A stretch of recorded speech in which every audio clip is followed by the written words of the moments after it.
తెలంగాణ మేధావులు ఆలోచించాలని నేను కోరుతా ఉన్నా. ఇక వీళ్ళు ఒక రకమైతే కాంగ్రెస్ పార్టీ పెద్ద సభ అధికారంలో ఉన్నారు, ఆర్భాటం హంగు పెద్ద సభ పెట్టి ఏం మాట్లాడతారు వాళ్ళు? గుంటనక్క నిన్న ఢిల్లీ పోయింది, గుంటనక్క నిన్న ఢిల్లీ పోయింది. గుంపు మేస్త్రి ఏమంటాడు? ఆ గుంటనక్క ఢిల్లీకి ఎందుకు పోయిందో నాకు తెలుసు, ఆర్ఎస్ఎస్ పెద్దల్ని కలవడానికి పోయింది, కాళేశ్వరం కేసు లేదో అవుతుంది అందుకే పోయింది.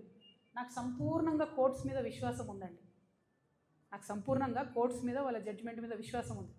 కానీ ఒక ముఖ్యమంత్రి స్థాయిలో ఉన్న వ్యక్తి ఈ గుంటనక్క పోయి ఆర్ఎస్ఎస్ పెద్దల్ని కలుస్తుంది అని గుంటనక్కతో డీల్ మాట్లాడుతుండే ఏమంటుండు? నువ్వు చెప్తావా, నువ్వెవరు కలిసినావో నేను చెప్పాలనా? అరే నీకు తెలుసు, నువ్వు చెప్పాలి కదా ప్రజలకు, నువ్వు ముఖ్యమంత్రివి కదా, నీకు బాధ్యత ఉంది కదా. అట్లా కాకుండా డీల్ మాట్లాడుతున్నాడు. నీకు తెలుసా, నువ్వు నాకు తెలుసు, నువ్వు ఎక్కడికి పోయినావో నేను చెప్తా. ఏం మాటలు ఇవి? అంటే ముఖ్యమంత్రి స్థాయిలో ఉన్నటువంటి వ్యక్తి కోర్టులలో ఉన్న తీర్పుల్ని ప్రభావితం చేయగలుగుతారు కొంతమంది అనేటటువంటి డైరెక్ట్గా మాట్లాడుతూ సంపూర్ణంగా రాజ్యాంగాన్ని, రాజ్యాంగబద్ధ సంస్థల్ని స్లైటన్ చేస్తూ ప్రజలకు ఏమాత్రం విశ్వాసం లేకుండా చేస్తున్నారు. అంతేకాకుండా ఏమంటాడు ఆయన? సేమ్ ఏదైతే ప్రజల పట్ల బీఆర్ఎస్ పార్టీ లెక్కలేనితనం ప్రదర్శిస్తుందో అదే లెక్కలేనితనాన్ని కూడా కాంగ్రెస్ పార్టీ ప్రదర్శిస్తే ఏమంటాడు ఆయన? నేను ప్రతిపక్షం లేకుండా చేస్తాను. నువ్వెవరు చేయడానికి? ప్రజలు కదా డిసైడ్ చేయాలి ఎవరు ప్రతిపక్షంలో ఉంటారు, ఎవరు అధికారంలో ఉంటారు, ఎవరికే పాత్ర ఉంటుంది, ప్రజలు కదా డిసైడ్ చేయాలి. వచ్చే 10 ఏళ్ళు నేనే అధికారంలో ఉంటా, ఏడుకేళ్ళు ఉంటావు. రైతు బంధా ఏడిచ్చినావు, రైతు భరోసా సీజన్ మొత్తం అయిపోయినాక ఇస్తారా? నిన్న కూడా 5 ఎకరాలకే ఇచ్చారు. ఏమి ఇచ్చిందని మీరు ఎందుకు అధికారంలో ఉంటారు? ఇండ్లు కూడా కొట్టినందుకు అధికారంలో ఉంటారా?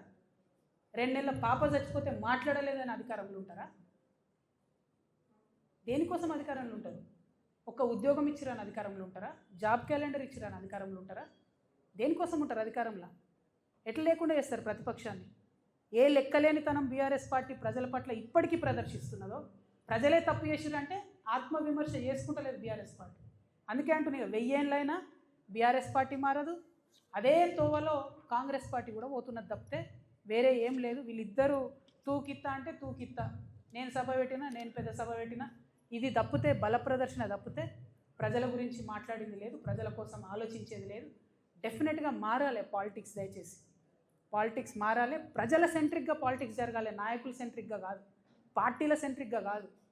ప్రజలకు ఏదైనా ఇబ్బంది ఉంటే దాన్ని అడ్రస్ చేసేటట్టు రాజకీయ నాయకత్వం ఉండాలి. దానికోసమే ఈ రాష్ట్రంలో కొత్త రాజకీయ శక్తిగా మేము ఆవిర్భవించబోతా ఉన్నాం.